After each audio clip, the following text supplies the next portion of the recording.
Brought to you by Palvi Agrico. पालवी ॲग्रिको, भारताचा पहिला AI तंत्रज्ञानावर आधारित B2B आणि B2C ई-कॉमर्स प्लॅटफॉर्म. शेतीसाठी जे काही लागणार थेट तुमच्या बांधावर पोहोचणार, मोबाईलच्या एका क्लिकवर. नाही नाही नाही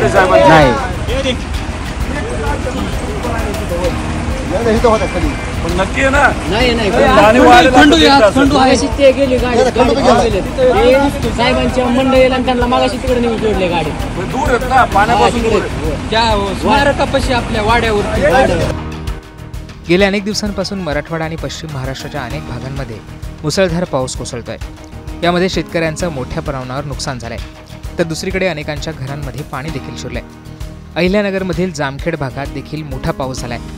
मराठवाड्यातील सीना नदीला मोठा पूर आल्याने या नदीचं पाणी जामखेडमध्ये शिरलंय. यात विधान परिषदेचे सभापती राम शिंदे यांच्या घराला पाण्याने वेढा दिला. ही बाब समजताच आमदार रोहित पवार यांनी त्या ठिकाणाला भेट दिली आहे.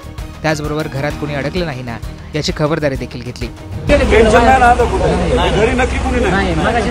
आई देत ना मग घरी कुणी नाही ना. नाही नाही नाही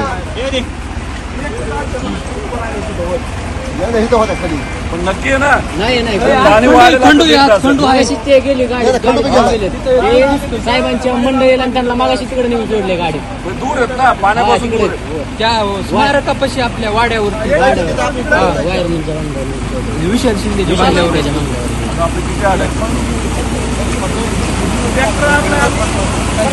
जामखेडमध्ये सीना नदीच्या पुराचे पाणी आल्याने रोहित पवार आणि त्यांच्या कार्यकर्त्यांकडून नागरिकांना सुरक्षित स्थळी हलवण्यात येत आहे.